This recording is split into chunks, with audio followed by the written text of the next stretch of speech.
പാലക്കാട് വലിയപാടം ശ്രീ സുബ്രഹ്മണ്യ സ്വാമി ക്ഷേത്രത്തിൽ കർക്കിടക മാസാചരണത്തോടനുബന്ധിച്ചുള്ള ഗജപൂജ, ആനയൂട്ട് ചടങ്ങുകൾ ക്ഷേത്രം തന്ത്രി ബ്രഹ്മശ്രീ വാസുദേവ വാദ്യാർ നമ്പൂതിരിപ്പാടിന്റെ മുഖ്യ കാർമ്മികത്വത്തിൽ നടന്നു. പുലർച്ചയ്ക്ക് 5:30 അഷ്ടദ്രവ്യ മഹാഗണപതി ഹോമം, 7 നവകം, പഞ്ചഗവ്യം, വിഘ്നേശ്വരന് പ്രത്യേക പൂജ, അഭിഷേകങ്ങൾ എന്നിവയ്ക്ക് ശേഷം ഗജപൂജയും ഗജഘോഷയാത്രയ്ക്ക് ശേഷം മഹാലക്ഷ്മി, കുട്ടിക്കൃഷ്ണൻ, ബ്രാഹ്മണി വീട്ടിൽ ഗോവിന്ദൻകുട്ടി, വലിയപുരയ്ക്കൽ സൂര്യൻ, കുറുവട്ടൂർ ഗണേഷ്, പീച്ചിയിൽ രാജീവ് എന്നീ ഗജവീരന്മാർക്ക് ദേശവാസികളും ഭക്തജനങ്ങളും ചേർന്ന് ഊട്ട് നൽകി.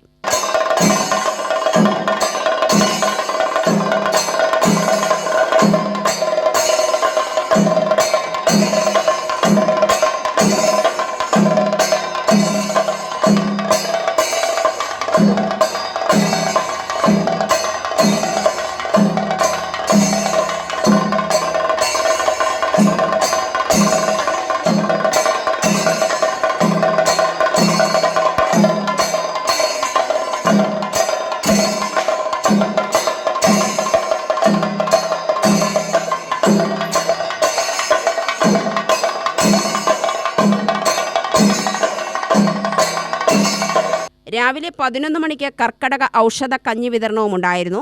ഓഗസ്റ്റ് 16 രാവിലെ മഹാഗണപതി ഹോമം, മൃത്യുഞ്ജയ ഹോമം, വിളക്ക് വെപ്പ്, വൈകിട്ട് സൂക്ത പുഷ്പാഞ്ജലി, ഭഗവത് സേവ എന്നീ പൂജകളും മലയാള കൊല്ലവർഷാരംഭം ചിങ്ങം 1 കാലത്ത് ഗണപതി ഹോമം, വിശേഷാൽ ത്രികാല പൂജ, ഷോഡശാഭിഷേകങ്ങൾ, നിറമാല, ചുറ്റുവിളക്ക് എന്നീ ചടങ്ങുകളും നടക്കും.